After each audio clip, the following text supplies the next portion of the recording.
Dengue का कहर जो है वो लगातार बढ़ता जा रहा है। लखनऊ में डेंगू से अब तक 5 लोगों की मौत हो चुकी है और डेंगू के 45 नए मरीज भी सामने आए हैं। निजी कंपनियों के भरोसे पूरा काम इस वक्त चल रहा है। समय रहते ही कदम न उठाने से डेंगू जो है वो लगातार बेकाबू स्थिति में पहुंच रहा है। कागजों पर ही फॉगिंग और एंटी लार्वा का छिड़काव कराया जा रहा है।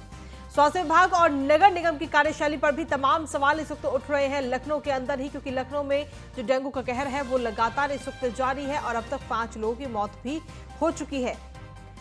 पिछले 3 दिनों में 2000 से ज्यादा डेंगू के मरीज मिले हैं और आज डेंगू के 45 नए मरीज अब तक सामने आ चुके हैं। तो डेंगू जो है वो लगातार बेकाबू स्थिति में पहुंच रहा है।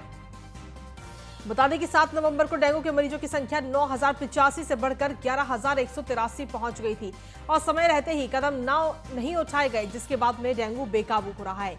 जो फॉगिंग है और एंटी लार्वा का छिड़काव है वो सिर्फ कागजों में कराया जा रहा है, जमीनी स्तर पर कहीं कोई कार्रवाई नहीं की जा रही है। तो ये बड़ा सवाल भी इस वक्त कहीं ना कहीं उठ रहा है। स्वास्थ्य विभाग और नगर निगम की कार्यशैली पर तमाम सवाल इस वक्त उठ रहे हैं। निजी कंपनियों के भरोसे ही सारा काम चल रहा है, तो आखिर ऐसे कैसे राजधानी लखनऊ में डेंगू के कहर पर रोक लग पाएगी, ये बड़ा सवाल इस वक्त उठ रहा है। पिछले 3 दिनों में 2000 से ज्यादा डेंगू के मरीज मिल चुके हैं। 7 नवंबर को डेंगू के मरीजों की संख्या 9085 थी, जो अब बढ़कर 11183 पहुंच गई है।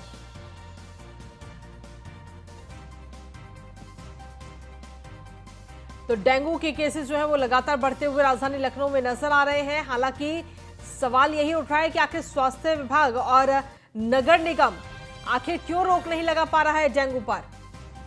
फॉगिंग मशीन्स भी हैं, एंटी लार्वा का छिड़काव भी किया जा रहा है, लेकिन सिर्फ कागजों पर ही। अधिक जानकारी के साथ एसके वाजपेयी जुड़ गए हैं फोन लाइन पर। एसके, देखिए निजी कंपनियों के भरोसे पूरा काम चल रहा है और समय रहते ही अगर कदम नहीं उठाए गए तो डेंगू जो है वो और ज्यादा बेकाबू स्थिति में पहुंच जाएगा। बिल्कुल निश्चित तौर पर, क्योंकि अगर हम देखें तो जिस तरीके से लगातार राजधानी लखनऊ समेत प्रदेश के कई ऐसे जिले हैं जिसमें डेंगू का कहर लगातार जारी है। वजह बिल्कुल साफ है कि ज्यादातर नगर निगम निजी कंपनियों को काम देकर चैन की नींद सो रहे थे और यही वजह है कि लगातार डेंगू अपने पैर पसार रहा था और नगर निगम की तरफ से लगातार ऐसे डेटा जारी किए जा रहे थे जिसमें ये कहा जा रहा था कि वो लगातार फॉगिंग करा रहे हैं, लगातार जो एंटी लार्वा है उसका छिड़काव कर रहे हैं, साफ सफाई की व्यवस्था करा रहे हैं। लेकिन जो हकीकत है, जो जमीनी सच्चाई है, वो कहीं न कहीं इससे इतर थी और लगातार कहीं न कहीं इस तरीके की लापरवाहियों की वजह ही है कि उत्तर प्रदेश के कई जिले आज डेंगू की चपेट में। अगर हम राजधानी लखनऊ की बात करें तो करीब 5 लोगों की अब तक मौत हो चुकी है और ये 5 वो लोग हैं जो कि अस्पतालों में भर्ती थे और जिनकी डेथ सर्टिफाइड हुई है कि उनकी डेथ को डेंगू के चलते हुई है। बहुत सारे मरीज ऐसे भी हैं जो कि घर में रहकर भी अपना इलाज कर रहे थे। उनकी स्थिति क्या है जिसका अभी तक आधिकारिक तौर पर डेटा उपलब्ध नहीं है।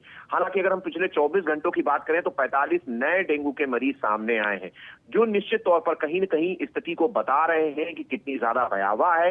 शायद अगर नगर निगम की तरफ से समय रहते इस तरीके के कदम उठाए जाते, क्योंकि ये जो मौसम है, खासतौर पर अगर हम सितंबर और अक्टूबर महीने की बात करें तो लगातार इस तरीके के मौसम में डेंगू, मलेरिया, साथ ही साथ चिकनगुनिया जैसे मरीज लगातार बढ़ते हैं और ये लगभग हर साल होता है। लेकिन अगर इस पर समय रहते सही कदम उठाए जाते तो संभवतः स्थिति इतनी ज्यादा भयावह नहीं होती जितनी कि आज पहुंच चुकी है, जो निश्चित तौर पर कहीं न कहीं दिखाता है कि किस तरीके से नगर निगमों की तरफ से निजी कंपनियों के भरोसे सारा काम छोड़कर चैन की बंसी बजाई जा रही थी। और यही एक वजह है कि जब अब लगातार न्यूज़ 1 इंडिया खबरें चला रहा है, लगातार सरकार पर से दबाव नगर निगमों पर पड़ रहा है, तब कहीं न कहीं इस तरीके की फॉगिंग और बाकी चीजें नगर निगम की तरफ से एडिशनल तौर पर उठाई जा रही हैं। और यही वजह है कि डेंगू काफी ज्यादा फैल चुका है और अब नगर निगम कोशिश कर रहा है, लेकिन नगर निगम के जो प्रयास हैं वो भी नाकाफी दिखाई दे रहे हैं। जी चलिए, शुक्रिया इसके तमाम जानकारी और अपडेट्स देने के लिए।